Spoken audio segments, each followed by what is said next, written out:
Chapter 141 Prodigy. By Heidesgrain. Only 3 hours passed since the exams started and there were still students of the first batch trying to accomplish their task. Noticing Jason walking up the second floor, the young rank 3 runemaster thought this black-haired youth in front of him was either too late or impatiently worked on the blacksmithing exam. Either way, it didn't really matter, and once Jason arrived in front of him, he could smell a faint smoke from him, answering his question where the youth came from. Looking at his ID, the runemaster noticed that Jason passed all 3 exams, which caused him to look at the black-haired golden-eyed youth in front of him once again. Seeing the golden eyes gleaming with mana, the runemaster's gut feeling told him that it was a special trait, even if he wasn't sure what kind of eye trait. The most common special trait for eyes were mana eyes, but he had never seen anyone with mana eyes, as such he had no idea what the youth in front of him had as a special trait. Previously Jason wanted to hide his mana eyes, but with time passing, he found it unreasonable, as it would cause a big decrease in his development. Following that, he sat down on his designated place, where he found dozens of materials and necessities to work with. Jason was the most confident in rune inscribing due to his mana eyes, because he read that the most difficult part in inscribing was sensing the mana around while one had to work with opened eyes. One would have to mold either an incomplete unblemished mana core or magical ranked mana cores to inscribe runes, and the radiating mana from these materials could be labeled as vast, but this was only the case before they mold.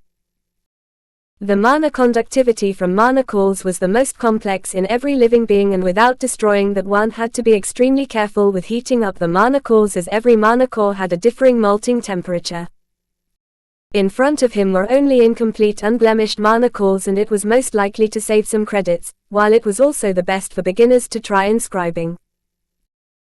For this exam the Artisan Tower even provided the names from the beasts where the mana cores came from, to give the students the opportunity to use their knowledge, without the need to figure out the mana core's origin. However, looking around, Jason could only smile dryly as he saw many students not knowing what they really did, while some were focused on their task. It was roughly the same as on the blacksmith exam, as some knew what they were doing, while others only tried out some things that seemed right, but on a completely wrong level, as they ignited the flames too high, used a wrong mixing ratio for the inscription mixture, or if the first few steps were done correctly, they messed up with the inscription due to their lack of ability to sense the mana within the inscription solution. This last step was important, as one could adjust the mana stream slightly to combine the inscribed runes with each other in order to create a usable rune. One could say, adjusting the mana flow within the inscription mixture was necessary, and without it could only be described as lucky if the rune worked the way one wanted it to do. Jason smiled, hearing small puffs from all around him and smoke clouds rising where the puffs were heard. It seemed that the tasks were the same for every artisan exam. Produce something that works or something like that, and Jason had to inscribe whatever rune he wanted on anything he liked. Taking out the dagger he previously forged, Jason decided to inscribe a rune on it. Pondering for a moment, Jason decided to go with the most common inscription mixture without adding anything special into it to increase the amplification or duration time after mana was injected. Simple is best, was Jason's thought for the 3 exams as he forged, brewed, and inscribed for the first time in his life. Weighing the ingredients, he placed the rest on the site, before he looked at the burner and the reagents. Taking the testing tubes, he disregarded the burner as he wanted to try something for himself. The burner in front of him could hardly maintain a stable temperature and would fluctuate slightly once in a while, which was not something any lifestyle occupation wanted to work with. As such, he opened his hand with a black flame appearing within. Seeing that, the runemaster's eyes widened, and he wondered how such a young youth found a mutated fire affinity, causing him to feel jealous, as mutated fire affinities were stronger than normal ones, with some of them having special abilities. Jason attracted the runemaster's attention, but even after noticing that, Jason ignored it and worked hard on his task. Thanks to the examiner providing him with the name of the beast race the incomplete mana cores were from, he regulated his flame to the required temperature with tiny fluctuation as he took the incomplete mana core inside his hand while holding the black origin flame below. Holding both above the test tube, Jason worked rather crude right now, but the result was the only thing that mattered. Seeing what Jason did, the Runemaster frowned, and he wanted to lecture this student about aesthetics and the pride of Runemasters when he saw that the incomplete unblemished mana core was already melting. It was faster than he expected, and he initially thought the black-haired youth was only here to play jokester, but apparently, he seemed to briefly understand what to do. The incomplete mana core liquid poured into the test tube, and once a certain amount was inside, Jason laid the core aside, before washing his hand that held the core. It was a little bit hot, but he was immune to his own flame and wouldn't be burned through it. The black origin flame was still within his other hand, burning with a slightly lower temperature when he placed the test tube on top of the tripod, which had a small hole within, perfectly able to hold it. Pouring a little bit normal water within the test tube in addition to some luo sand inside, Jason heated the test tube up before swirling around the sand within the water. Gleaming faintly, Jason knew the mana particle within the sand reacted with the water, and Jason added 3 small pieces of lowest grade 1 herbs into the test tube while heating up his flame. Luo sand was mostly used to combine the magical effect of certain ingredients together, as long as they were less reactive. With that, many simple potions and inscription solutions could be made, and Jason used it because of that. Controlling the flame's heat, Jason carefully inspected the reaction that happened, coloring the water slightly green. Leading the mana properties slightly, they reacted with each other and the water turned slightly more viscous with a faint aroma spreading out of the test tube. Extinguishing the flame, Jason sieved out the sand and drained the herbs in order to receive his thick herb solution in addition to his liquefied incomplete mana core in a different test tube. Right now, Jason was already at the last 2 steps, and he ignited 2 flames in his hands to place them below the 2 tripods the test tubes stood within respectively. Controlling the head at the same temperature, Jason sweated heavily as he had never summoned multiple flames at the same time, neither had he controlled them like that. Once the content within the test tubes reached a certain temperature, Jason placed a flask in front of him, before he poured the content of both the molten incomplete core and the herb solution within it, creating a small puff as reaction. That's unfortunate. The Runemaster sighed deeply in regret, as he thought he had witnessed something special, but the smoke that rose in front of the black-haired youth indicated a failure. Wait. His eyes widened as he saw that it was not black or grey smoke, rather than that it seemed to be more whitish with impurities inside, and it seemed as if an illusion emerged in front of him. How did he extract the impurities within the herbs? He almost shouted, but he could barely get a hang of himself, otherwise, his image would crumble to smithereens. Looking at Jason with widened eyes, only Shane, Dahlia, and Jason himself knew what was going on. Jason's black origin flame was like every origin flame, only special in its rank. As such, like every origin flame, it had the ability to cleanse not only the body but also herbs and oils from their impurities, which one could see right now. The mixture of the molten incomplete mana core and the herb solution mixed together perfectly as the mana particles reacted with each other, creating a purple solution that shone in a faint hue and radiated a calming aroma. One could think that Jason was brewing potions right now, but rather than that, he was only mixing a solution for his inscriptions. Right now, even Shane's eyes were widened as he looked at Jason weirdly. How can he learn so much without anyone teaching him? Can I beat him up? He thought, and this caused him to be slightly dejected as he wanted Jason only to learn everything theoretical to give his practical knowledge to him over time. Looking at Jason, he took out a specially made ballpoint that was completely empty and not filled with anything. What should I do with such a prodigy?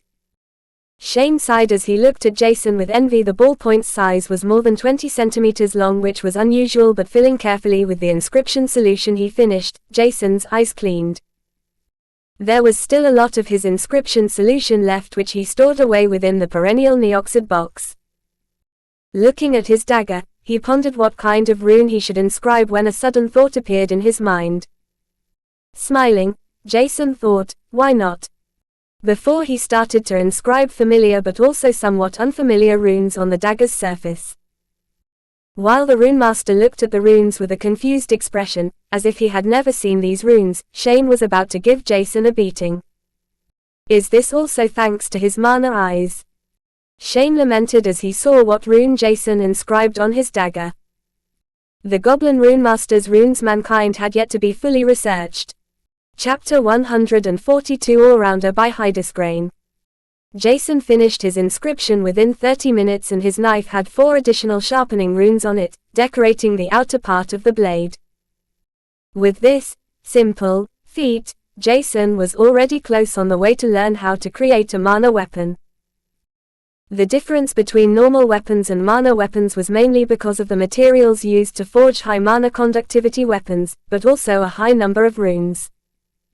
These runes were much more powerful than the ones Jason inscribed, but even so, he crafted a tier-less weapon with runes on it. While injecting mana into the blade, Jason noticed that the runes began to glow slightly and a broad smile emerged on his face. While inscribing, it was not only important to lead the mana veins within the inscription solution together, but also to inscribe the runes on the exact position where the weapon's mana veins spread through. It would be the best if runes were always inscribed on the most circulated parts, and Jason did so. As such, the runes and forged crude dagger could be almost compared to the worst graded weapons, even though its toughness and aesthetics were below average for graded weapons, while it would reach the required threshold in terms of sharpness. Smiling brightly, Jason walked towards the dumbfounded rank 3 runemaster, handing him the dagger. The runemaster carefully inspected the runes intently, and only now did the somewhat familiar runes ring a bell in his mind. Are these the runes used by the goblins?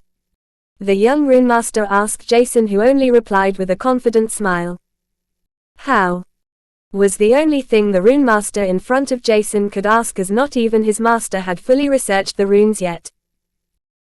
They were not extremely complex, but only a few high authorities had their hands on the complete runes, while the young runemaster's master only had a few destroyed ones, thanks to the acid rain. Looking at the black-haired youth in front of him, the young runemaster was somewhat scared. The crude dagger was obviously not bought somewhere. It looked like Jason passed the blacksmith exam, which was nothing special per se, but making an inscription solution was already extremely difficult, while this black-haired youth made an almost perfect solution on his first try. If that was everything, the runemaster would already let Jason pass, but he even inscribed them on a very good position with a high mana circulation. Amazing. This youth, no young man in front of him, is a treasure. The runemaster thought, and he tried to talk to him, but before that could happen, Jason took back his crude dagger and asked if he passed the exam. Nodding faintly, the runemaster could only hear Jason saying, "Sorry for bothering you, have a nice day, I'll take the alchemy exam now." And if Jason looked at the runemaster now, one could only see a jaw drop to the ground. Did he ignore me? He thought, sulking slightly, but somehow he didn't dare to interrupt the black-haired young man. There was something weird about him. Shane, who sensed everything through the ground, frowned deeply because he understood that he had to change his plans in order to pressure Jason more once he wanted to learn how to forge, inscribe, brew, and so on. Praising Jason would probably not be acceptable in order for him to not become arrogant and full of himself, and Shane was deep in thoughts, while Jason appeared on the third and last floor. Roughly 5 hours passed since the exams had started, and Antalya was astonished to see Jason already appearing on the third floor. Seeing him walking towards her, she smiled brightly, putting up a facade to cover her astonishment. "I've passed the first 2 exams. What should I do for the alchemy exam?" he asked nonchalantly, and even though Antalya was mentally prepared, she was still astonished that Jason really did it.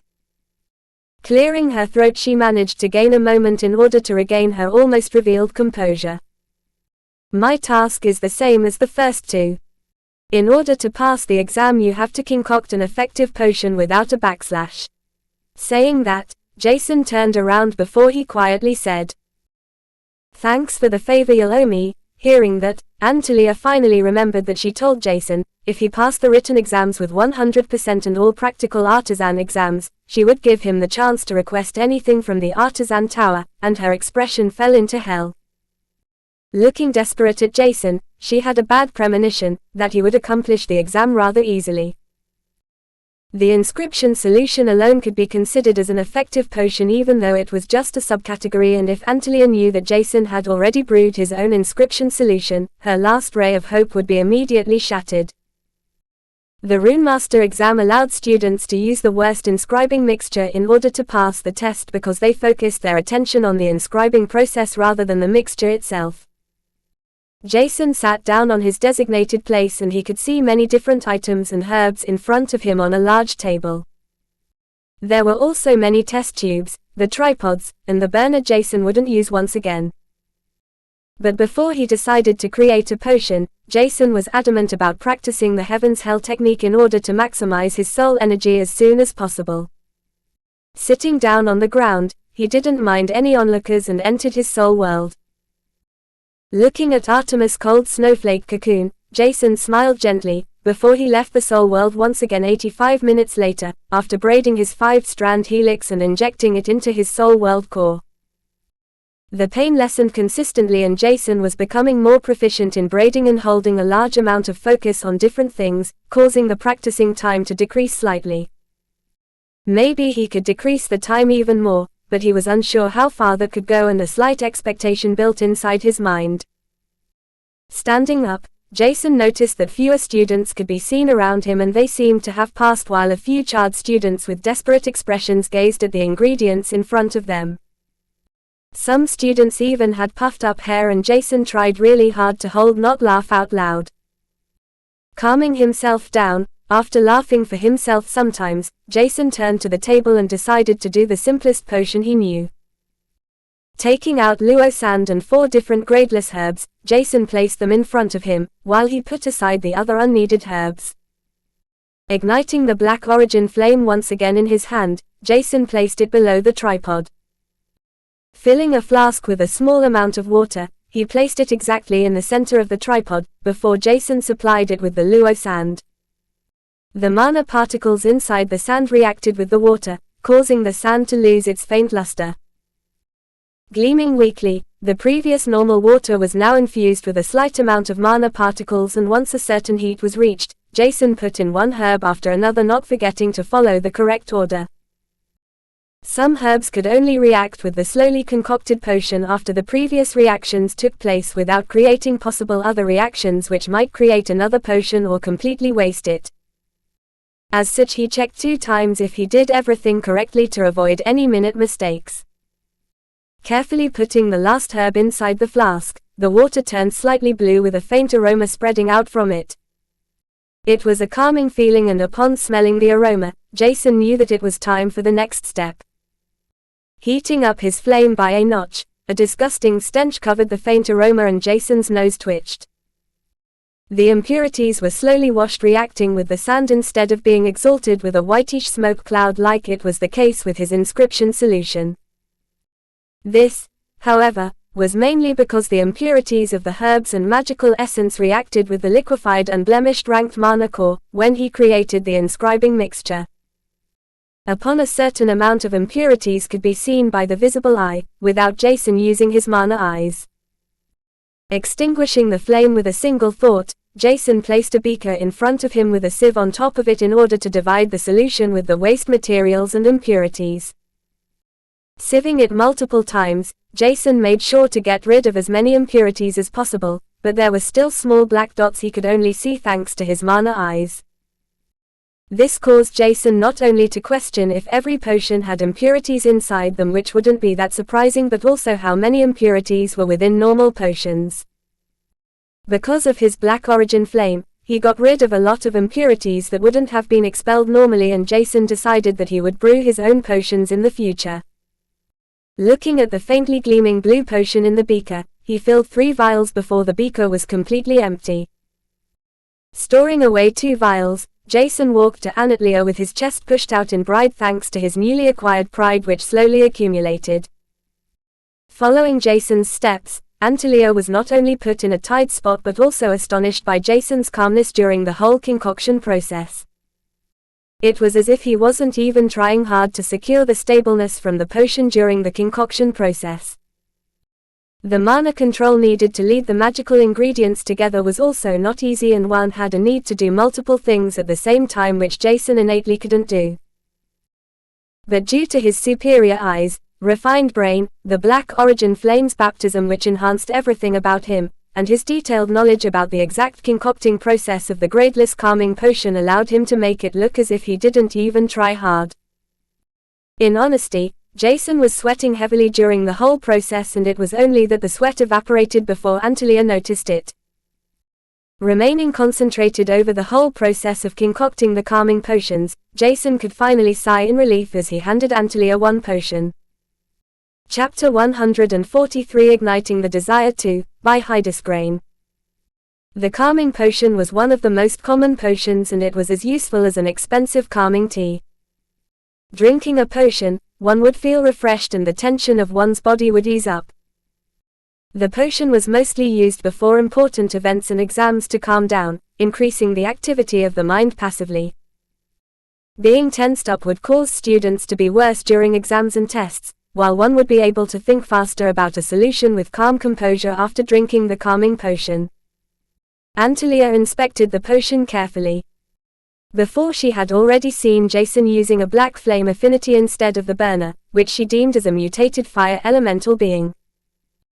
But there was something she was suspicious of, and inspecting the potion Antalya noticed that the potion was partially cleansed, which was not something someone who brewed for the first time should be able to do. It was only a calming potion, and extracting the impurities within wasn't difficult even for proper rank 1 beginner alchemists, but Antalya hadn't seen Jason using any kind of method to extract impurities that would explain the purity of the calming potion in front of her. Uncertain, she asked, "Does your mutated elemental being have the ability to cleanse ingredients to a certain extent?" Antalya didn't expect Jason to reveal his secret, but she would combine the signs to herself upon seeing Jason's reaction. However, surprisingly, Jason answered her, which she didn't expect. "You could say so." Previously he was slightly nervous about how to explain the high purity of his inscribing mixture and potions, but Antalya gave him the best answer he could choose. As such, he took the opportunity and accepted her idea. Dahlia told him that he could even expel impurities from ores, but that would require lots of practice and was quite taxing to one's body. Before it was safe to purify high-grade ores, Jason would have to reach the Magus rank or evolve his tearless origin flame, while grade 1 ores were an exception. The only problem was that neither Jason, Shane nor Dahlia knew how much soul energy his black origin flame needed to evolve. Even Dahlia's silver origin flame needed a few hundred soul energy units, and it was only a B rank origin flame, while Jason's black one was at least 1 rank higher. While Antalya digested Jason's answer, she wasn't excessively shocked because she predicted this outcome, but it was more like she was envious of Jason finding such a perfect soul bond for all artisan occupations. Working with purified materials would result in a qualitative better product, which would in return increase the price for the products. If Jason focused on his artisan career, according to the talent she was, he would probably be able to reach at least her fastest rank in one of the 3 occupations and a slightly lower rank in the rest. Maybe he could even soar higher if his ambition was high enough. Looking at Jason with twinkling stars, Antalya asked the question she wanted to ask for the last few days since he met her father. "Do you want to be my disciple? My father also said that he is interested in you, but he told me to not ask you anything regarding master-disciple relationships. I don't care about what my father said, and it's probably nothing special to begin with. Maybe Dad wants to ask you too if you want to be his disciple. Wouldn't that be great?" Antalya was full of ambition and determined while her eyes gleamed in anticipation. "Please think about my offer. I can provide you with a lot of information and resources, and if you want, my dad and I can teach you all our knowledge together. Wouldn't it be great to have a master who is almost a rank 6 in terms of forging and smithing in addition to a future rank 5 alchemist?" She said proudly, not forgetting to show off her own and her dad's talent, but Jason was only smiling faintly. "If you only knew," Jason thought, and he could barely hold in his laughter. Before he shattered her joyous time, he asked if he passed the exam, which she affirmed eagerly. She only wanted to hear Jason approving her as master, but his next words shattered her dream immediately. Ms.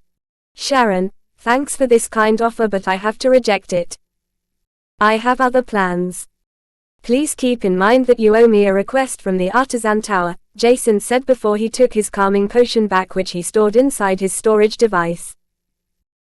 Antalya looked at him with a flabbergasted and depressed expression, not knowing what she did wrong, or rather why Jason should reject her generous offer, and she was about to rebuke his rejection, when a unanimous feeling approached her, preventing her from saying anything. Jason noticed that and opened his mana eyes, only to see familiar mana fluctuations within the shadows, enveloping Antalya. Shane didn't like the young busty woman next to Jason, and after trying to lure his disciple over, he had to do something to release his anger, even though it was only a minuscule revelation. With a slight amount of mana released, Shane caused Antalya to be unable to move around or even speak. She wasn't hurt in any way and only restricted. As such, Jason decided to let it go as he looked at Shane within the shadows before he turned towards the stairs. He descended slowly. If Jason was honest, he felt extremely disappointed in today's exams, and even more so in his classmates. From the initial 30,000 students, less than 10,000 had the required mana aptitude, while less than 2,000 made the cut for the theoretical exam as they were too lazy or untalented to learn. Even so, Jason hadn't seen a single proper forged item, concocted potion, or inscribed rune, and everything seemed crude. He wasn't sure if it was his high standard or the extremely low standard for the artisan occupations, but he couldn't help to sigh in regret. Maybe the real talents already started with their forging or other lifestyle occupations some time ago. Why would they bother to show up at such a test, if they don't need the lectures? Maybe Jason wouldn't think so, if he didn't have the knowledge from his masters, which increased his standards by a large margin, but fortunately he got to know them, causing his high interest in all basic artisan occupations. Walking out of the slightly shabby building, Jason suddenly heard a voice below him. Good job, brat. I've never thought that your first forged weapon and inscribed rune would come out this well. But don't think too much of yourself. You act way too slow, and there were many flaws within your technique, while the time you allocated for every step was also wrong. There is much for me and Dahlia to do once you finish reading the books about everything theoretical. Obviously, it saw Shane speaking, and he praised Jason before he complained about him, causing Jason to cringe a little bit. But even so, Jason had to acknowledge that his first work was crude while it was still valuable for his practice experience. Jason knew that Shane only wanted to motivate him more, but he felt that Shane could use better words to make him strive for more.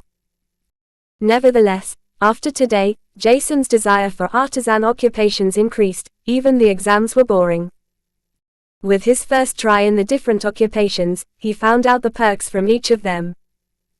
Jason found alchemy the easiest as of now due to its demand for focus and mana control, while forging took most of his time and strength. Inscribing was somewhat between the two other occupations. Shane was inside Jason's shadow, and he wondered how that was possible. Is this an ability? But from which soul bond? Definitely not from the Death Knight, and neither from the Bane of the Thousand Eyes Wolf. Did he study his darkness affinity? Or is it something else? It can't be a mixture between darkness and spatial affinity, right? Jason was extremely astonished, and that was exactly what Shane wanted from his disciple. The desire to find out more about the world, which changed completely after the mana outbreak. As long as Shane awoke this desire within Jason, his whole potential could erupt. In addition to the unimaginable potential of Jason's Black Origin Flame, he had Artemis, the evolving snowflake owl, whose potential was also unknown. Shane wondered how far Jason could go with enough time. Reaching his own rank shouldn't be a problem as long as Jason survived, and maybe humanity would even be able to fight to conquer their main continents once again. As long as mankind united, recapturing the other mainlands should be possible with enough time passing. Jason's desire was still not completely awoken, but his interest in all kinds of affinities heightened, causing him to wonder what he could do with his own fire ability he received from the Black Origin Flame. Abilities could be described as imprinted knowledge from Soulbond's special traits, at least that was what the books Shane and Dahlia gave him, said Seren's mutated slime was able to store high amounts of mana and release them with an explosive speed, which was in return the mana injection. As long as the mutated slime stored enough mana, Seren could even rival Magus ranks with his vast amount of mana. But to store enough mana to rival a Magus rank, while the mutated slime was at the evolved rank, would take some time, and it wasn't worth the effort one had to go through, as one was still physically weaker and without liquefied mana which amplified one's mana output by a large margin. There was still much for Jason to learn, and he talked with Shane for some time before they parted ways, as Jason went towards the forest to gather and refine mana. Chapter 144: The Advantage of Resources. By Hydesgrain. It was already afternoon when Jason found a decent spot with a high mana flow within the forest. He wasn't sure if he would be able to break through until the next day, but Jason wanted to give it a try. The only thing he wanted to do in between was practicing the Heaven's Hell technique.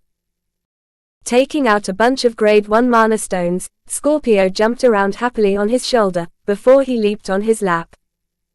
Without delaying any further, Scorpio curled up and began absorbing the released mana.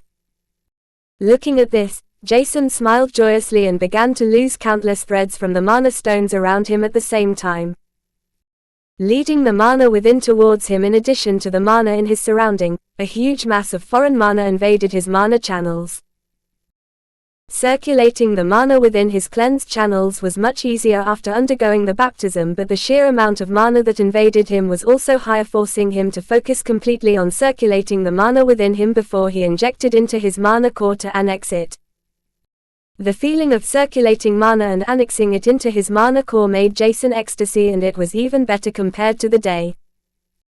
Sitting between trees within nature, absorbing nature's mana besides the compressed mana within mana stones was refreshing, and Jason felt immediately much more vigorous than before. Jason didn't even know how much time passed, and he only subconsciously noticed the sun going under.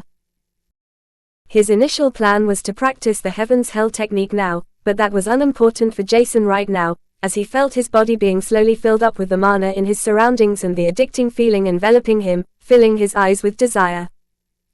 Instead of annexing the whole mana into his mana core, Jason also decided to fill up his mana eyes more, which he previously neglected. But that would change now.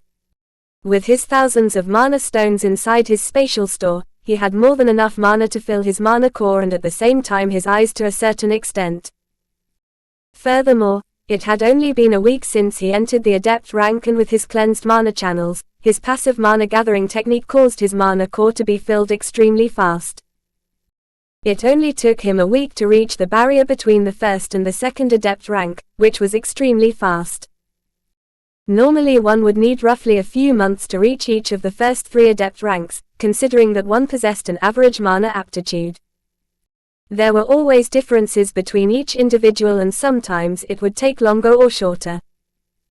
In addition to the mana aptitude, the amplification from beasts was also an important factor, as one had to fill a much larger mana core caused by the soul world's amplification increasing its size.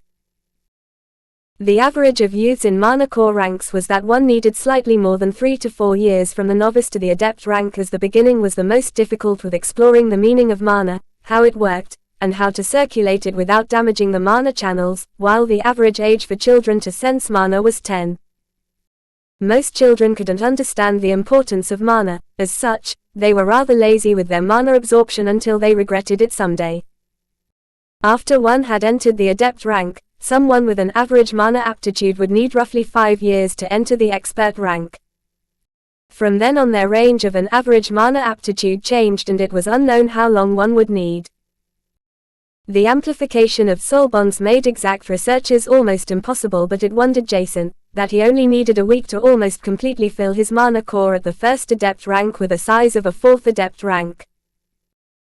Maybe it was only thanks to baptism, but Jason estimated that his next breakthrough would take much longer, considering that not only his mana core would increase in size thanks to him entering the 2nd adept rank soon, but Artemis evolution also played a big role.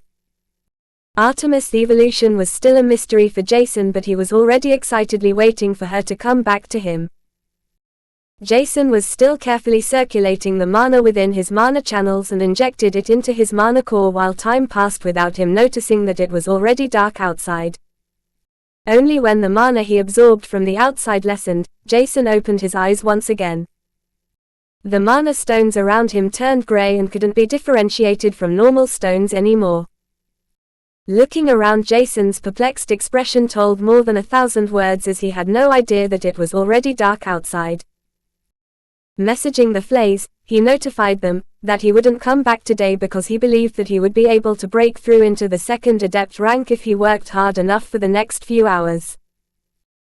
Taking a glance at Scorpio, Jason saw with astonishment that Scorpio's exoskeletons gleamed faintly, and activating his mana eyes, he was taken aback to see an almost invisible small affinity seed being constructed. This small fella is working hard, let's also work hard, Jason thought while he glanced at Scorpio. Taking out double the amount of grade 1 mana stones than before, Jason once again loosened up mana threads, leading them right into him. Groaning from the sudden surge of mana, he immediately began to sweat, but with the help of his passive mana gathering and refining technique, actively absorbing the mana was much easier. As such, he could take the sheer amount of mana rather after adjusting for a short moment before Jason once again lost track of time. Without him knowing, he had even completely forgotten to practice the Heaven's Hell technique, which was rather important. Overflowing with mana, his determination to absorb it increased even more, and Jason smoothly absorbed it into his mana core after he circulated it carefully through his mana veins. It was almost a single movement, without much time wasted, and the suction force of Jason slowly accelerated. The mana in his surroundings began to envelop him, separating him from the outside. Compressing around Jason, the mana looked like a cocoon upon closer inspection. While the cocoon grew in size, Jason greedily absorbed the mana from within, without feeling even a tiny bit tired. Hours passed and the sun began to ascend, shining on a paper-thin cocoon, which enveloped Jason. An even thinner membrane of impurities stuck to Jason's clothes, and it was mostly the impurities his body generated after the baptism. Opening his eyes slowly, Jason's golden eyes flicked vigorously with a tiny black flame shimmering far in the back, demanding to grow stronger as it sensed more and more soul energy within Jason's soul world core. Standing up, he noticed the thin film of impurities enveloping him. He didn't take off his clothes but turned into a black burning torch in order to ignite the impurities on him, which immediately incinerated like his clothes. With this, he wouldn't have to wash up immediately. Looking at the quantum watch, he noticed a few messages and also the time. It was 5 a.m. and Jason nodded his head. Inspecting his own body, he could only laugh out loud, still naked. He had reached the second adept rank only 1 week after he had entered the first adept rank, which could only be described as fast. Even though he noticed that his mana core wouldn't be able to keep up with this speed, he was still extremely proud of his achievement. Inspecting the size of his mana core, Jason knew that he was infinitely close to the 5th adept rank, while his physique was also extremely close to the 5th adept rank. Scorpio woke up from its affinity seed construction because Jason threw him from his lap unconsciously. Seeing its master laughing while being naked was a funny sight, and Scorpio transmitted what it saw to Jason. Struck by a lightning, he immediately stopped moving. Clothes appeared out of his spatial ring and he wore them, without caring about Scorpio's weird sounds, trying to imitate a laughter in his mind. Ignoring Scorpio, Jason entered the soul world as nonchalant as possible. Around Artemis there was only a thin sheet of mana and snowflakes, and Jason could faintly see Artemis outlines which didn't seem to have changed that much. Soon, Jason thought happily, as he went closer to his soul world core, which increased by 1 unit thanks to him breaking into the second adept rank. With a soul energy of 18.2 units, Jason practiced the Heaven's Hell technique within 84 minutes, increasing it once again by 0.1 units. It was already 6:30 a.m. and before Jason did anything else, he replied to the messages from the Flays group chat. Everyone asked him why he stayed outside, and only now did he reply that he cultivated through the night, which eased the others' worries a lot. It was not as if Jason was a relative of them, but to the Flays he felt comfortable, even though he knew almost nothing about them. Jason knew that it might be foolish, but his heart warmed up because they worried about him. Even Mark was worried since the incident about last time's unannounced stay out was imprinted in his mind.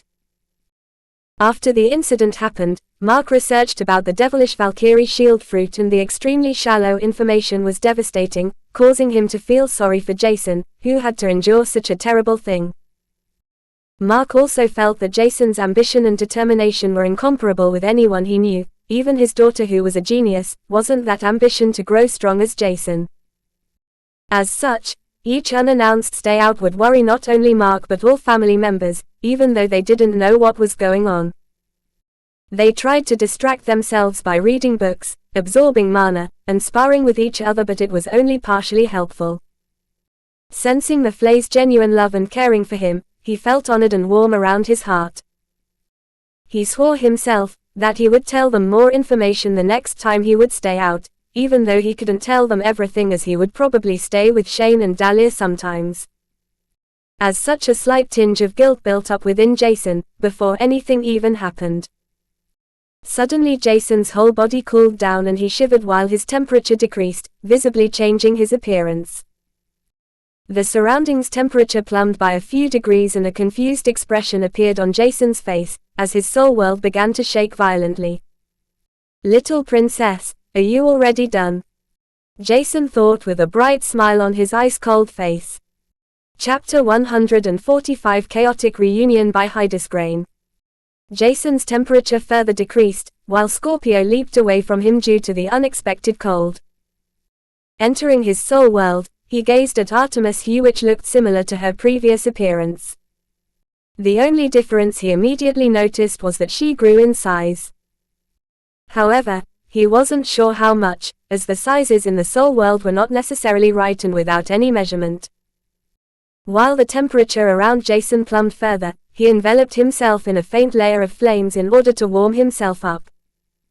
Even though Jason awaited Artemis' evolution and arrival, she could have been a little bit more considerate. Thinking that he increased the heat of his black origin flame and waited patiently for the snowflakes around Artemis to disappear slowly. Meanwhile, Scorpio didn't know where to go, as he didn't like the cold, which caused him to detest entering the soul world as Artemis' evolution decreased the temperature within. Now with Artemis plumbing down the temperature around them, a magic circle appeared below Scorpio, as he appeared in the soul world. Charging as far away from the snowflakes, the temperature within the soul world was more acceptable for it compared to Jason's surroundings.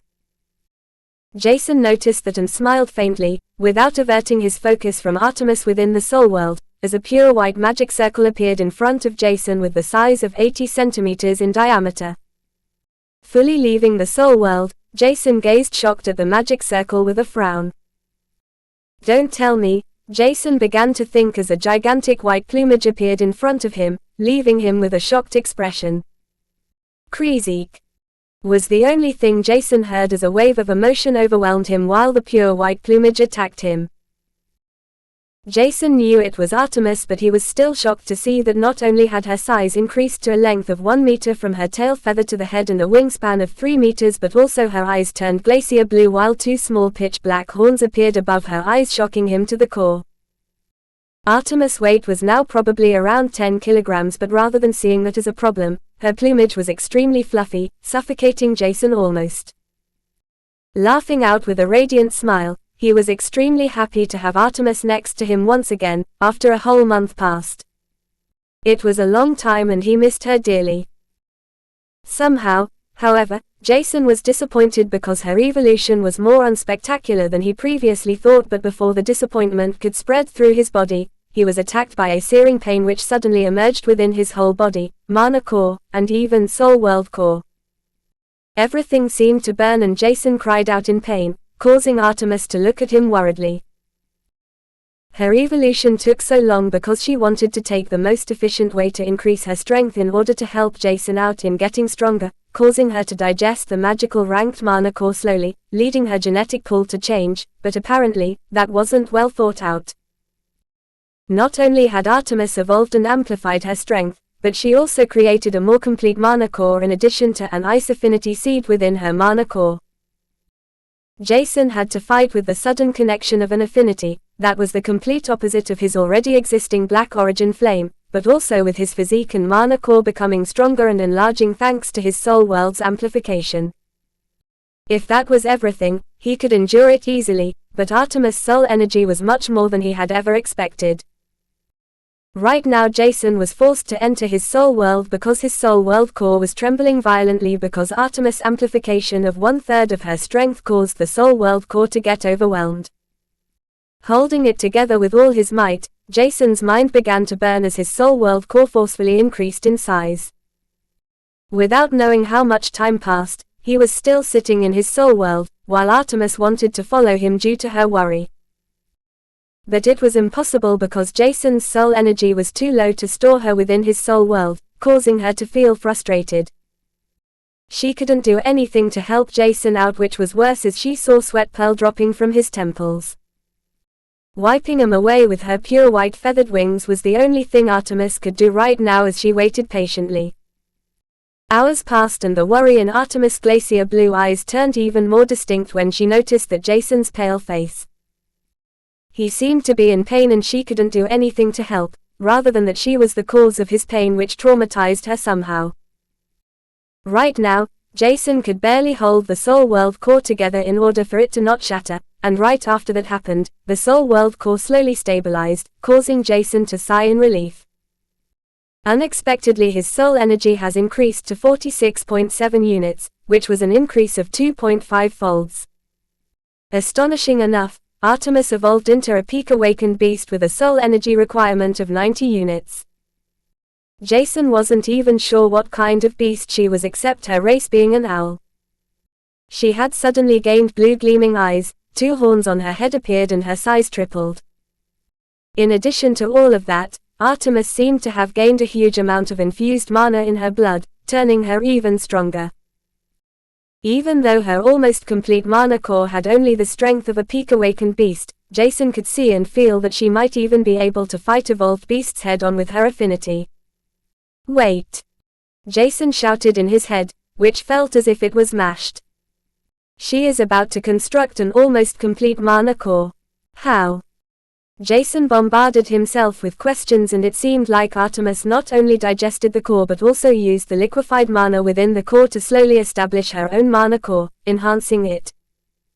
Does that mean feeding Artemis more liquefied mana cores will cause her to meet the requirement as a magical beast? After a single evolution. He was not sure about this though, but Artemis' evolution was just too chaotic and Jason wasn't sure what to think of her. How was he so fortunate to meet her, and what exactly was her mutation? Jason didn't know and his head still burned from the searing pain thanks to the soul world core almost shattering. Thinking about the possibility to complete Artemis' mana core with a few magical beast mana cores seemed just too easy and he told himself to purchase a few magical ranked mana cores solely for the purpose to feed them Artemis. His soul world was still ravaging and when it ended, Jason left the soul world, where he could immediately notice Artemis looking at him with a gloomy and distressed expression. Jason felt her emotions but rather than being angry with her, he felt overjoyed that Artemis evolved into such a gorgeous existence which he showed her. The amplification he received from Artemis was still not complete, because his soul energy was not enough, but it was still much more than he thought. Thanks to her shared strength, Jason's mana core size and physique had reached the 5th adept rank with quite a bit of surplus. Artemis leaped towards Jason, attacking him with her plumage, while he caressed her.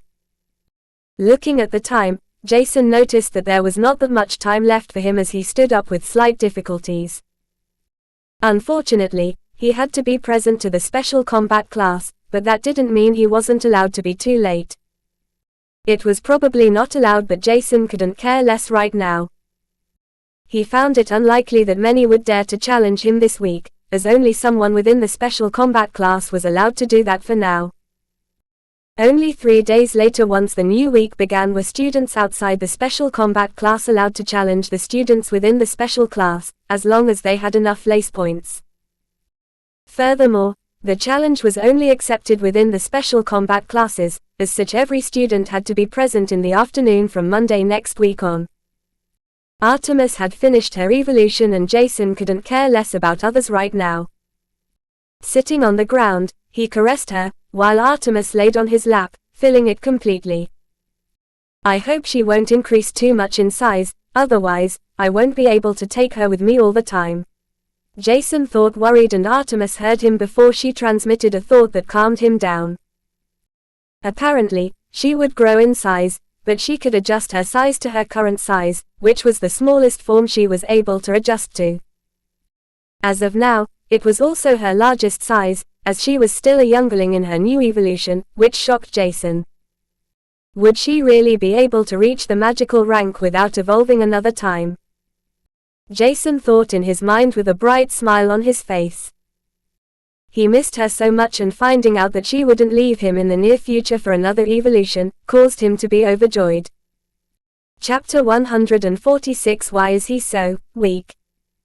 By Hydesgrain. More than half an hour passed before Jason decided to stand up. The special combat class started a few minutes ago, but Jason straightened his back in a nonchalant manner before he turned into the combat arena's direction.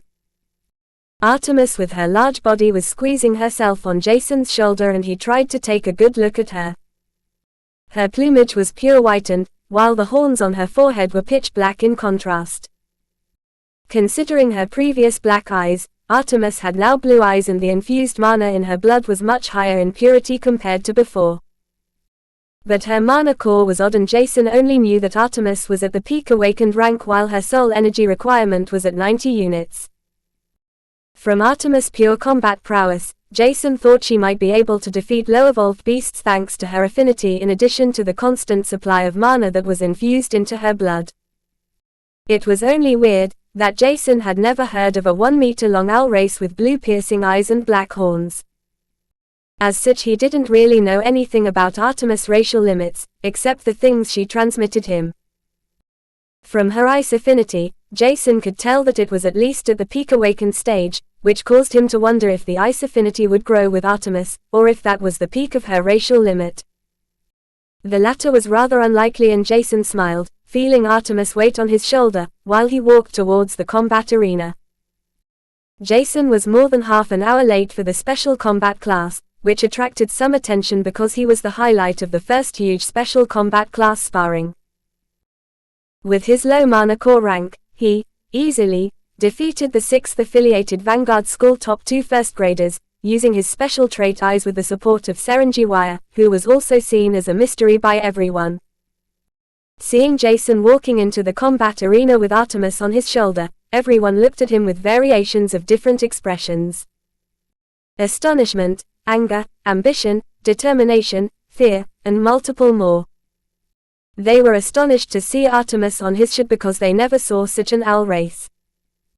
Furthermore, it was normally forbidden to summon one's soul bond out of the soul world during lessons, once they reached a certain height. Small soul bonds would not attract the attention of others or hinder them in any way, but Artemis radiated a noble and elegant aura which attracted the attention of her surroundings subconsciously. Traces of anger could only be seen in the top students' eyes, and they couldn't accept that the student with the weakest mana core rank of their special combat class was able to defeat the best student. This was unacceptable for them, but even if that was the case, fear made up the majority of their emotions, causing them to not challenge Jason or Seren needlessly. They were scared to end like Milo and Bella. The slightly weaker special combat class students that would most likely be replaced in a month remembered Jason's fight against someone 7 levels above his own rank, motivating them while ambition and determination slowly accumulated within them. Without ambition and determination, they wouldn't be able to reach higher mana core realms, as such they had to find someone they could look up to. Jason's spar the day before was charismatic and dominating, causing them to feel a certain reverence towards Jason, filling them with their ambition and determination. When he walked down to the combat arena, he tried to test out his newly obtained ice affinity, but it was much harder than he expected. Nothing really worked the way he wanted, and he could only lament that his fire origin flame affinity was much easier to handle. This was probably because the black origin flame soul bond was at the same time his affinity, which would listen to his transmitted thought, while Jason had to learn more about the ice affinity he received from Artemis by himself. It seemed logical, and Jason decided to train his ice and fire ability more in the future, as he could still see many areas of improvement everywhere. His affinities were strong enough for him to defeat someone with higher mana core ranks, and his ice affinity was at the peak of the awakened rank, while his black fire affinity was at the mid-late evolved rank. With that, he might even be able to defeat someone at the later adept ranks, as long as his proficiency with his affinities heightened, even though his mana core rank and physique were much weaker. Not everything depends on one's physique and mana core rank, otherwise one wouldn't learn tactics, knowledge about landscapes, weaknesses, and strengths of one's enemies, and contracting soul bonds with strong affinities would become useless. Till noticed Jason being late, but he didn't consider that as important after seeing Artemis on his shoulder. What owl beast is that? He wondered, because he had never seen an owl like Jason's soul bond, turning him curious. Jason walked towards him before he said, "Mr. Grile, I'm sorry for being late. Artemis' evolution finished this morning, and adjusting to her amplification turned out to take longer than expected." But instead of caring about that, Till noticed something else which astonished him. "You already broke into the second adept rank?" he asked, bewildered, clearly remembering that Jason broke into the adept rank only a week ago. Nodding faintly, the surrounding students began to gossip, but it wasn't even closely comparable to their teacher's astonished face, in addition to Seren, who heard what his master asked. Scanning Jason's mana core, Seren's eyes widened as he asked himself in shock, what kind of beast Jason was. "I need to work harder," Seren thought, clearly remembering that Jason only broke into the adept rank a week ago. The difference between the first and the second adept rank was always seen as the first step into cultivation, as the difference between the adept ranks began to widen, in addition to the soul bond's amplification. One could say that everyone followed a different path, considering what kind of beast they could contract and if they wanted to follow the path of a larger mana core size or a stronger physique. Some tried to maintain a soul mana core size increase with small physique enhancements from their soul bonds to use their affinity in a larger variation, while others focused more on their physique with all of the different paths, like agility, endurance, strength, and so on. Most parents told their children stories about wizards ruling the elements, warriors destroying mountains, and many more different paths one could take, as the number of soul bonds one could contract was numbered. Being an all-rounder was extremely difficult with a low amount of space for soul bonds within one's soul, as such it was better to be the best in a single field in order to defeat beasts and enemies in this way, while the soul awakening could also prevent certain paths, by awakening a physical soul without being compatible with any element. There were always people following multiple strengthening paths thanks to their high soul energy and soul bond space, but Jason could be considered as an exception. If his soul energy was also vast in addition to his current soul, Jason would probably be the top of the Vanguard School of all grades, without even the need for anyone to reconsider it.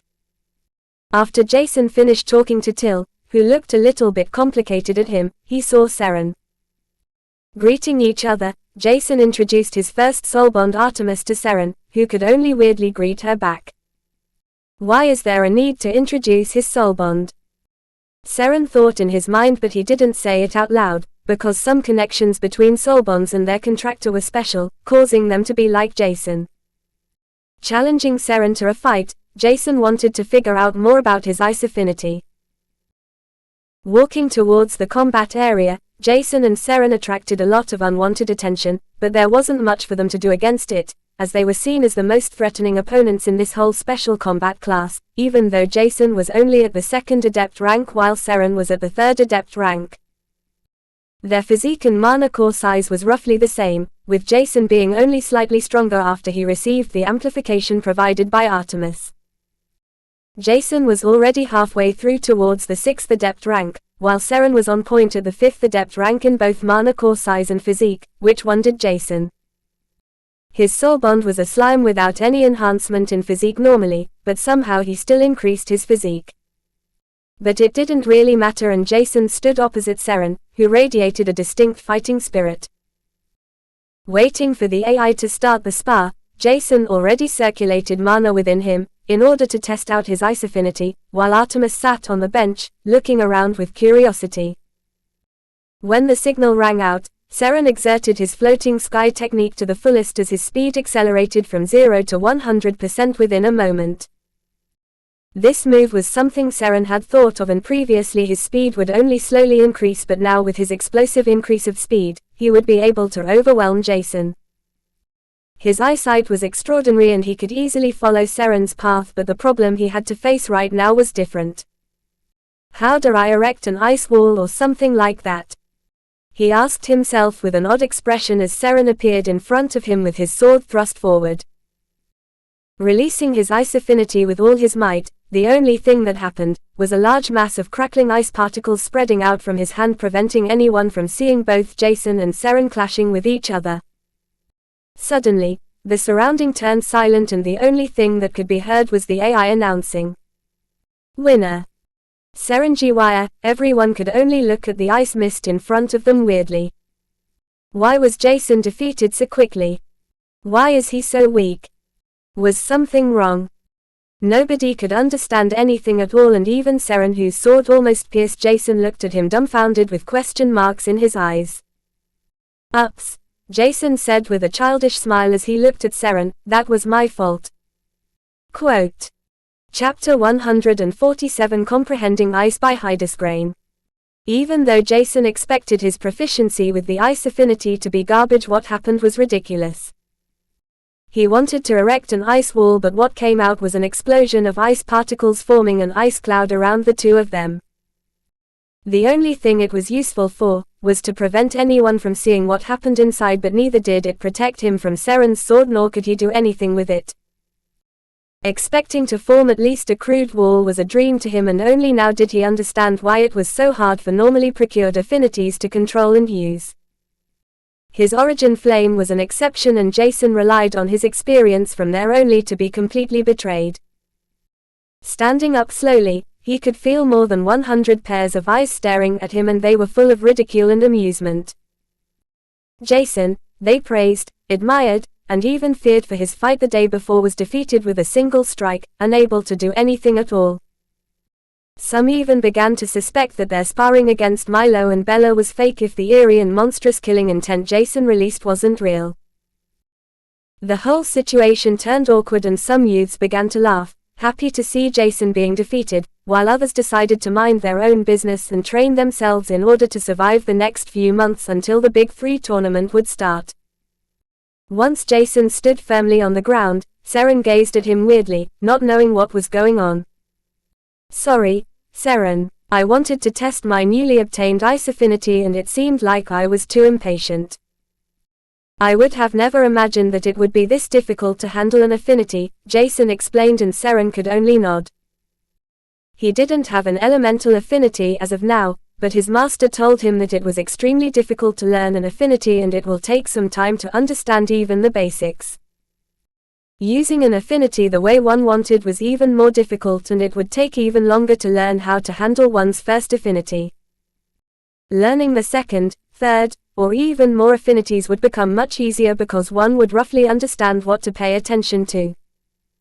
Jason wondered how long it would take him to learn how to handle the ice affinity, and he was even more curious how the following affinities would work.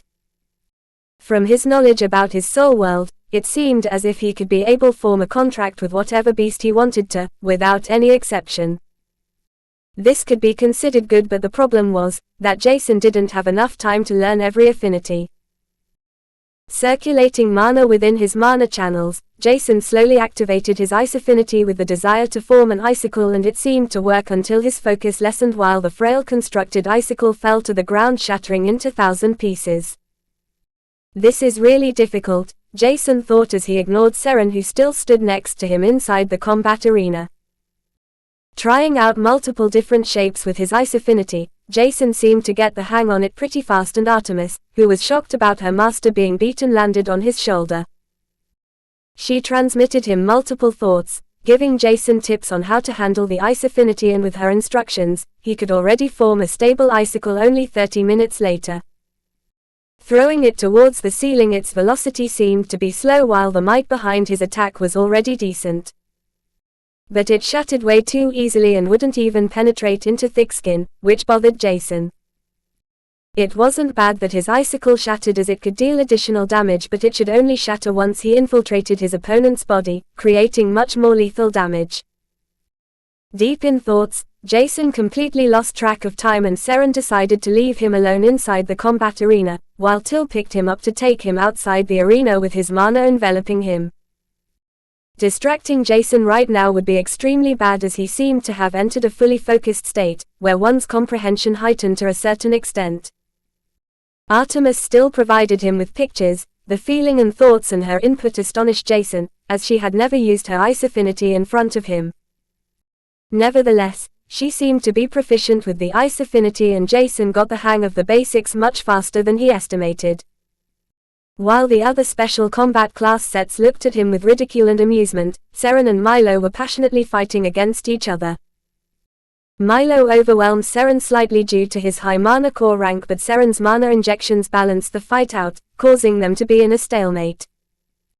Hours passed and the special combat class was almost at the end when Artemis flew back to the bench with Jason waking up from his deep comprehension. He thought that using his ice ability all the time would improve his proficiency, and his sub-area with the passive mana replenishing was immensely helpful to provide him with enough mana to balance his consumption. Understanding the basics of his ice affinity thanks to Artemis' guidance, Jason was once again ready and prepared to fight back with all his might. Walking towards Seren, his golden eyes had a whitish trace, as his ice affinity was used constantly, without wasting any mana. Feeling the ice affinity was one important aspect to learn how to control a newly obtained affinity. It was like Jason gained another set of muscles, and learning how to move and use them was important. His surrounding was slightly cooler compared to the rest of the arena, and his eyes spread a coldness, causing goosebumps to appear on students that looked straight into his eyes. Seren and Milo were still in a stalemate when they noticed Jason walking towards them. Seeing how confident Jason walked towards them, Seren immediately knew that he comprehended something important, while Milo was not exactly sure how to behave in front of Jason. His exceptional gut feeling still told him to follow Jason, but today's fight was extremely embarrassing, and Milo wasn't sure if he should put his pride over the gut feeling. But seeing Jason's confidence, Milo was sure that his gut feeling had to be true. Standing in front of Seren and Milo, Jason wanted to fight both of them at once, but if he was to do that, he would only be beaten up, and it was better to avoid that for now, even if the pressure would help his combat prowess to soar. In the beginning, he wanted to fight Seren, but when he saw Milo's wind affinity and speed, he changed his target to Milo. "Let's fight, Milo," Jason said before he nodded to Seren, who stepped back. It was not that Jason didn't want to fight Seren, but he understood that Milo was the better training partner for now, while Seren and Milo couldn't pressure the other party enough in order to squeeze out the potential. In Seren's opinion, Jason was the best sparring partner for him, as his strength couldn't be underestimated. A few weeks ago, he had to restrict his mana core and physique by a large margin, but now he was able to fight Jason with all his might and special techniques he was only barely able to control. This could be considered a godly feat, and Seren was even jealous of Jason's fast increasing combat prowess, causing him to work even harder since he met Jason. Due to this, his mana absorption and refining speed accelerated by a large margin. Standing roughly 30 meters apart from each other, Jason gazed at Milo with his 7th adept rank mana core. His physique and mana core size was already at the 9th adept rank, indicating that he contracted an evolved beast, which gave him his evolved ranked wind affinity. It surprised him that Milo and even Bella were only at the 6th affiliated school, but it was most likely because of their background or something like that. The 6 affiliated schools were only namely divided into weakest to strongest, and it was only a coincidence that the 6th affiliated school was considered the weakest, which was mostly the case because the more students from average households with high potential went there. Nevertheless, there were still prodigious talents standing out from the common grounds, climbing up the social ladder with their mana aptitude and soul rating. It was rare but happened often enough to consider the first class of the 6th affiliated school comparable with the main vanguard weaker classes. As such, Defeating Class 1 was as if Jason defeated the main school's weakest class, causing Jason to be extremely satisfied with his current results.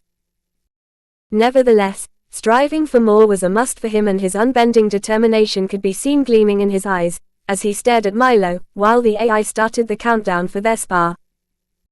Issuing the start of their fight, Milo immediately enveloped himself with a thick layer of wind-transmuted mana, while he executed his wind affinity movement technique.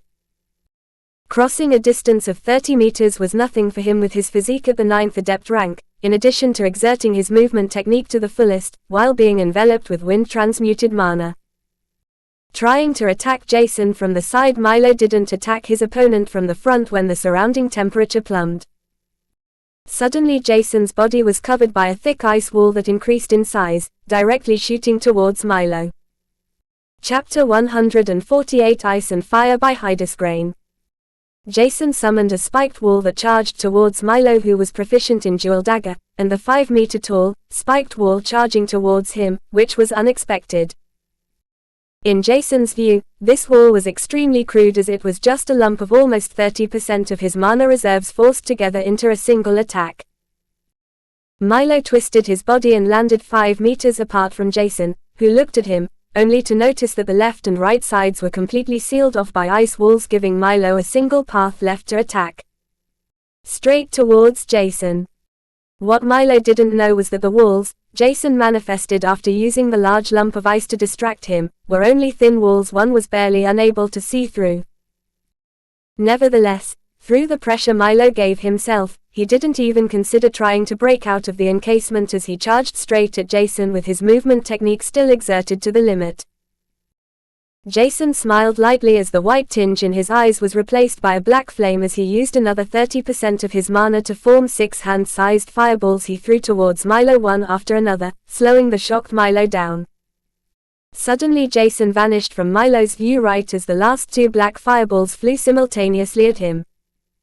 Severing the 2 black fireballs, Milo was barely able to sense something rushing past him, as goosebumps spread all over his skin. Milo only felt a slight cooling sensation on his neck, as cold steel pressed on it, when the AI announced the result. Victory, Jason Stellar. Everyone was astonished as Jason's control over his ice affinity suddenly increased by leaps and bounds, ignoring the normal struggle everyone had to go through. But for Jason, he didn't think that it was something special, as his brain was refined, increasing his capabilities to an extreme high, while Artemis guided him with the sensation and memories she seemed to have inherited when she evolved. Furthermore, looking closer, Jason's ice affinity was still crude and not very detailed or refined, as the big, spiked ice wall was just a lump of mana pressed together by his ice affinity without a high resistance and at most capable to shock someone, while the other 2 walls that sealed of Milo's path were almost thin enough to see through.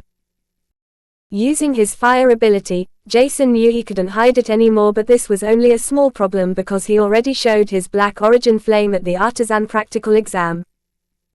As such, revealing the black fire affinity wouldn't be considered so bad, even though Jason didn't have a hidden trump that nobody knew left. This could be considered a minuscule issue but nothing really threatening, while his reputation in addition to his dominance was once again showcased. He had to do that in order for other classmates to fear him at least slightly once rumors would begin to spread. In order to not be challenged by every Tom and Jerry, Jason had to show his dominance, and Milo was the best target for this, as he was the second strongest student at the 6th affiliated Vanguard School. In the end, he only won because Milo underestimated his ice affinity while he didn't knew about his fire ability, but that didn't really matter right now, because more than 100 pairs of eyes stared at him with admiration, jealousy, fear, and also anger, as they couldn't believe Milo lost once against Jason once again, indicating that the spar a day before wasn't luck. Without the surprising aspect in his attack, Jason wouldn't have been able to beat Milo with his own speed, because of the gap between someone with a physique and mana core size of a 5th adept in comparison to someone with a physique and mana core size of a 9th adept. The difference was vast, but tactics and the perfect usage of affinities were apparently enough to overcome the difference to a certain degree. In a head-on spar, Jason would definitely lose with his current capabilities, and he knew that, but it didn't change his crazy combat prowess to fight someone a few levels higher than himself. Initially, Jason was only a second adept rank, but after obtaining the baptism from the Black Origin Flame in addition to Artemis and Scorpio's amplification through the soul bond, Jason's physique and mana core size were already halfway on their path towards the 6th adept rank, which was an amplification of almost 4 levels. Fighting someone 4 levels higher was already amazing, but Jason was even able to fight Milo, who was initially only a 7th adept rank, crossing a gap of 5 levels solely because of his soul bond's benefits, as his Black Origin Flame was also Jason's soul bond. Seren hadn't seen Jason using the Black Fire ability and he was shocked, while Antalya, the rank 4 alchemist, already informed Till about his student's special fire affinity with the request to force him to enter the Artisan Tower, which caused him to smile dryly. How could he force Jason into entering the Artisan Tower, if he was Shane's student? A being with prismarine crystal formed into his mana pool, indicating that he already solidified some of his mana within it. In the end, this meant that Jason was the disciple of one of the most terrifying powerhouses of humanity, which was also called Sovereign rank, 1 rank above the Lord rank.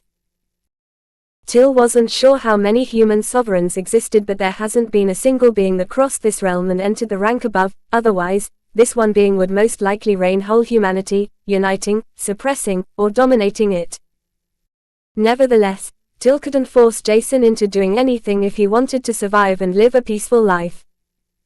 As such, he ignored the rank 4 alchemist's request, while he read the message a few times. He can even cleanse the impurities within herbs and plants. Jason, who the hell are you? Till wasn't sure what to think of Jason anymore, as he shocked him one time after another, while the most shocking was when he refined his brain and created a sub-area while being at the novice rank, even though he helped out a lot. It was extremely easy for Jason to control his fire ability, as it worked perfectly fine with a single thought to his origin flame, while he had to instruct his ice affinity one step at a time, which slowed down the response to his wish by a small margin. While his Black Origin Flame responded immediately, the ice affinity took roughly 2 seconds, which was way too long, considering that it could decide if someone lived or died, including his own life. Jason was confident in increasing his proficiency with both his fire affinity and the ice affinity, while his ice affinity would need most of his focus. Taking away his dagger from Milo's neck, he went outside, while the crowd of students looked after him. Jason went towards Till, while Artemis landed on his shoulder. It was already late and it wouldn't be long before the special combat class ended, and Jason notified Till that he would leave before he walked out of the gym.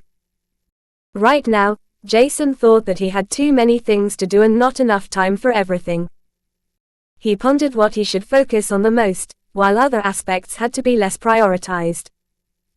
Jason had to practice his affinities to a certain extent, hone his newly obtained martial skills in addition to his old ones, and work out in order to stay fit.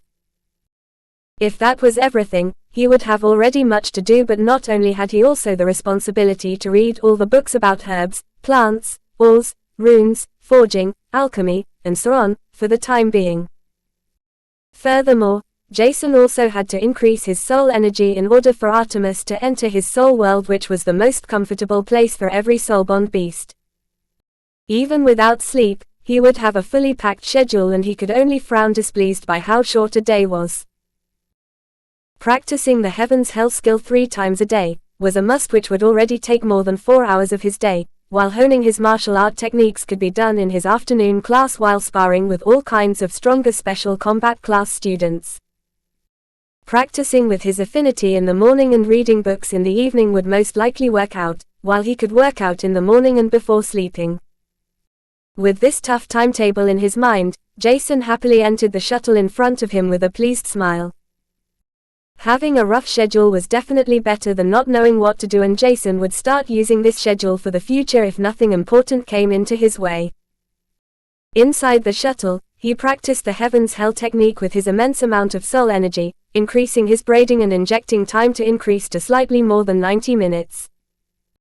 The shuttle had long arrived in front of the Flay's house, and Jason left it immediately after he finished up his practice.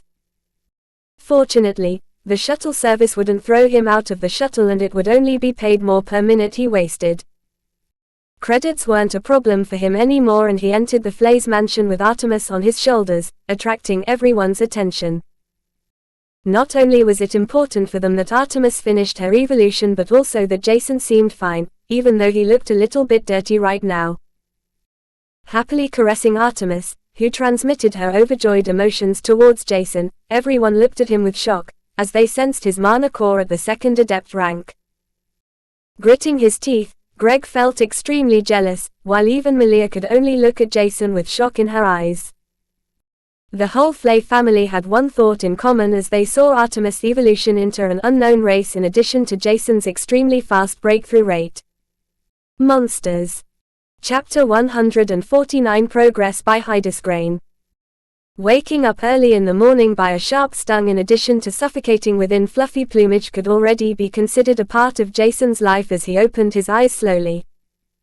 Looking at Scorpio's 30-centimeter-long body while Artemis stood next to him, Jason smiled brightly. Not only increased Scorpio in size, but his exoskeleton's blue stitch got deeper, while he already broke into the awakened rank it longed for tens of days. Artemis in front of Jason also increased slightly in size and was now 1.1 meters long while her wingspan reached a whopping length of 3.3 meters. But even more shocking was that she already broke into the early evolved rank a few days ago, shocking the Flays, Till, Seren, and even Jason himself. It has already been a whole month since Artemis finished her evolution, and fortunately enough, there was not a single accident during that time. The only thing that Jason did was follow his strict schedule while accepting a few challenges from pseudo-powerful schoolmates of him within the special combat class lessons. It was more like practice for Jason, but even that was helpful, as such he couldn't complain about receiving a few challenges. Nevertheless, rumors about his strength went viral and everyone in school knew about his feat, causing them to disregard the idea of challenging him, exactly like Jason planned. He prevented a huge hassle and could silently digest everything slowly. From honing skills, to increasing his proficiency with his affinities in addition to practicing Heaven's Hell, everything went smoothly, which satisfied him. Jason was happy over the last 30 days as he could silently read all books about smithing, alchemy, runemaster and so on, which was the goal he desired. But that wasn't everything that happened. Jason never forgot to practice the Heaven's Hell technique for a single time over the last 30 days, causing his soul energy to increase by leaps and bounds. But this was also thanks to Scorpio breaking into the awakened rank 10 days after Artemis finished her evolution. Scorpio reached its limit a few days later with 15 soul energy units, causing Jason to be even more motivated to meet Dahlia once again. He wanted to increase Scorpio's limit in order for it to evolve or break through without an evolution if that was even possible. The most important reason for Jason to increase his soul energy by a few times was, however, Artemis, who provided him with a large increase in soul energy thanks to the amplification he received from his soul world. On the 20th day after Artemis finished her evolution, she broke suddenly into the low evolved rank after digesting dozens of beast mana cores Jason provided. With that, Artemis' soul energy increased to 130 units, which once again increased Jason's soul energy. It was only on the 25th day that Jason's soul world began to shake, for a while because it increased in size by a small margin, before he noticed that his bond with Artemis and Scorpio was strengthened as it seemed to be more solid. Trying to figure out the cause of it, the most simple answer could have been Jason's soul energy reaching 100 units, which was a small threshold for one's soul energy. Jason would have never thought that he would reach 100 soul energy units so soon, and it was mostly thanks to Artemis that he achieved this feat. Nevertheless, he was still more than glad to have reached this threshold, and multiple days passed. 28 days after he broke into the second adept rank, Jason broke silently into the third adept rank, without the need of absorbing mana by himself. It was solely thanks to the passive mana gathering and absorbing that made it possible for him to achieve that, as Jason didn't use a single second to absorb mana from mana stones. He had too many things to do at once, and his mana core rank was the only thing he could passively increase without caring about it. As such, Jason neglected it, and only when he broke through, he noticed that 28 days passed. Breaking into the third adept rank without wasting a single second on gathering and refining mana after 28 days was extremely fast, even though it was rather slow for him if he actively absorbed it with more time. Nevertheless, Jacen could do so much in the meantime, that his combat prowess increased by a huge margin, while his soul energy reached 116.2 units. Compared to before, this amount was extremely vast, but it was still not enough for Artemis to fit in, as her required soul energy increased to 130 units, while Scorpio occupied 15 soul energy units. Without having nurtured the Black Origin flame with a single soul energy unit, it was still at 0.01 soul energy units. In total, Jacen would need 145.01 soul energy units for Artemis to fit inside, and it would still take some time for him to reach this threshold. But even so, he was already much closer to his desired goal. While most students with a high aptitude towards mana increased their mana core rank by at least 1, some prodigious increased their rank by 2 ranks within a month due to their desire to become stronger, like Seren and even Greg, which was astonishing. These 2 individuals were so shocked about Jacen's achievements, that they could only work harder and strive for more in order to not get overrun by Jacen, who wasn't aware of the competitive spirit against him. Jacen was rather satisfied with Greg reaching the 6th Adept rank, which was an incredible accomplishment, considering that he broke into the 4th Adept rank around the corner when Jacen broke into the 2nd Adept rank. As such, he barely needed 1 month to break through 2 ranks, which was only possible thanks to him absorbing nature's mana in addition to high-quality mana stones, day and night, without pausing for a long duration. Jacen gifted Greg a few high-graded mana stones, as he had more than enough for them at the moment thanks to Chen Sharon visiting him one morning unannounced. This shocked the Flays, and even more so after they found out that he broke into the 6th blacksmith rank, which was also called Grandmaster Blacksmith as the first human on Asterix. When Chen came over to Jacen's house in order to give him all required materials he exchanged for the Cloud Titanium Anvil, which was a pseudo-magic grade 3 item previously. He was shocked to see that Jacen lived in such a small house with a minor noble family and there wasn't even the faintest smell of a smithy, telling Chen that Jacen required the ore and other items he required for something else. But it wasn't for Chen to doubt Jacen's behavior. As such, he went home after a short chat with Jacen, without wasting too much of his time. The black-haired youth with golden eyes was still a whole mystery for him, and he would rather be careful instead of doing something stupid. After Jacen received everything he asked Chen for, he wanted to gift all of the Flays a bunch of grade 3 mana stones because he was still in the debt, but Gabriella and Mark declined, shocked, saying that the 3 of them would need them more than him, as they doubted that they would be able to increase their mana core rank by a lot. And even if they could, the days with their best years with the highest potential were already over, and it was better for the younger generation to use the limited amount of resources for themselves. As such, Greg and Malia reluctantly accepted Jacen's gift.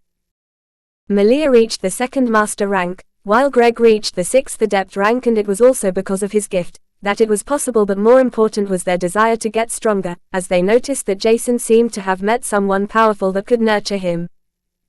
Otherwise, why would Jacen have so many grade 3 mana stones spare? This shocked them, and they could only frustratingly absorb mana day in and out, trying their best that Jacen wouldn't be able to overrun them someday. Greg's physique was even tougher than Jacen's due to his physical soul amplification in addition to his mid-evolved soul bond Taurus. Even though Greg's physique was stronger and tougher than Jacen's, he was faster and could use 3 affinities, thanks to Scorpio producing an awakened poison affinity that was rather useless for right now. Nevertheless, having an affinity was better than not having one, and Jacen was glad that Scorpio worked hard in order for him to receive more possibilities to fight against opponents.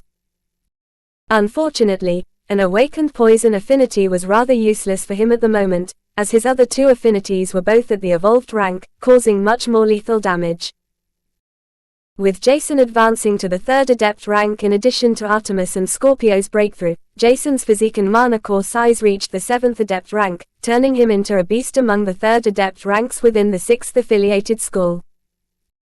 It was still morning, but today was very important as 1 month passed since the special combat class was established, allowing all affiliated schools and even the main school to challenge everyone within the special combat classes. Jason knew that the 6th affiliated school would most likely be seen as parasites from some nobles, as he made himself ready to go to school earlier than he would normally go. Chapter 150 First Wave by Hydesgrain. After Jason worked out in the morning and washed up, he just ate a small breakfast before he called the shuttle that drove him to school. Practicing the Heaven's Hell technique, his soul energy increased almost by a whole unit, causing him to grin widely. As he left, the shuttle arrived in front of school. It was still early in the morning, and previously he wanted to meet Shane and Dahlia now, as he finished all required books, but he received a message from him, saying that he should come the day after, which soured Jason's mood by a lot. The only contact he had with the two of them was the exchange of a spatial ring he received from Till with the commission from the Goblin basement. Jason hoped they would talk at least for a few minutes, but Shane only appeared in front of him, took the spatial ring, and disappeared, completely disregarding his existence, which frustrated him and made him extremely angry. And now, they wouldn't even meet up with him. Were they really his masters? Jason was extremely infuriated, but he had to calm down as the temperature around him fluctuated by increasing a few degrees before it plumbed almost to 0 degrees within a single second. He forgot that he practiced with his fire and ice affinity by utilizing both of them all day long. With his outburst of emotions, the control over his affinities became unstable, causing them to be released, but fortunately, Jason was in the open and not somewhere inside. There was still some time left before the special combat class would start, and today, Jason would have to work extremely hard, if he was to be challenged by some students from other affiliated schools. One couldn't say that he was scared, and rather than that, he felt motivated and even excited to show his progress to others. Over the last month, Jason's proficiency with his ice affinity sword and reached the familiar proficiency, while his black origin flame reached the experienced mastery. With enough mana supplied, Jason was able to do almost everything he wanted with his black origin flame, while the control over his ice affinity was still relatively rough, even more so after Artemis broke into the low evolved rank, as his ice affinity increased equally. The affinity seed would change if its strength increased or also decreased, which was also possible if the contracted beast shattered its affinity or degenerated it by digesting a magical treasure with the exact opposite elemental affinity, which was a fire affinity in Artemis' case, and the proficiency would in return lessen by a certain degree. As such, Jason would have to work hard to practice with both affinities, because was sure that they would increase in power with him. The Black Origin Flame would evolve into a Tier 1 Origin Flame submarine in the future, while Artemis' Mana Core was increasing steadily with her absorbing magical ranked Mana Cores. Artemis was able to digest a whole magical ranked Mana Core within a week, and her strength increased after she digested the third one.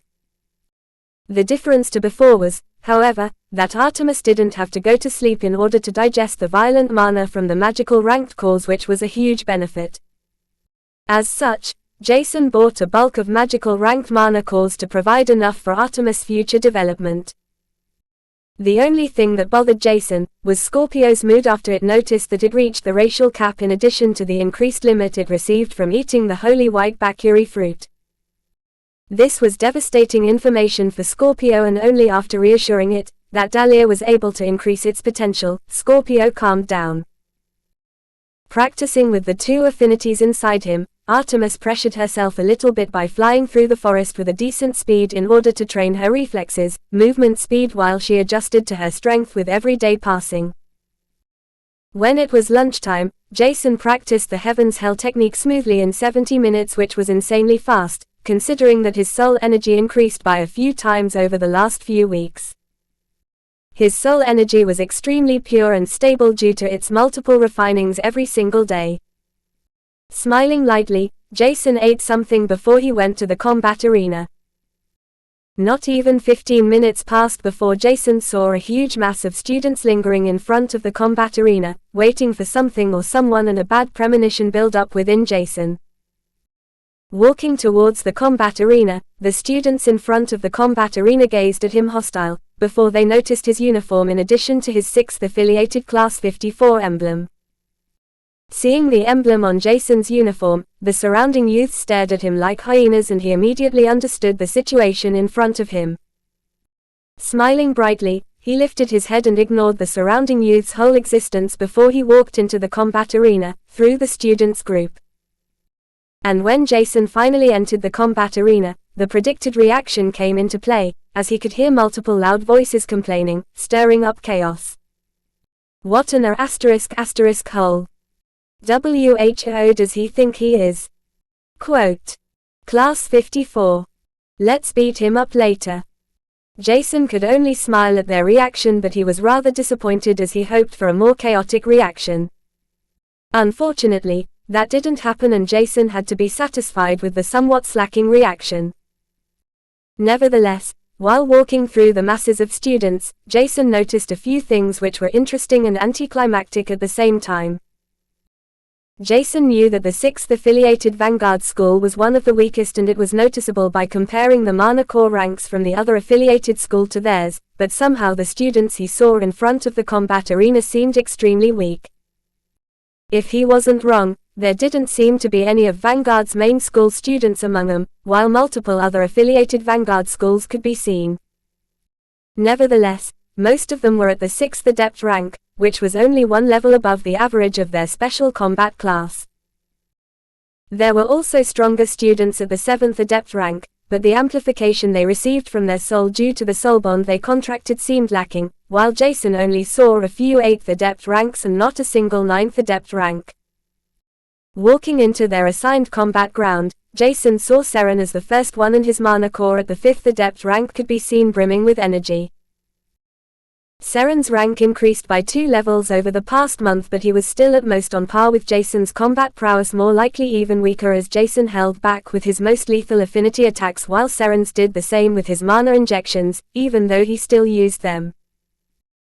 Jason's increase in combat prowess was insane, and Seren admired him for his persistence and endurance to hone his skills, train his proficiency and widen his horizon by reading for the whole day, which he couldn't do before.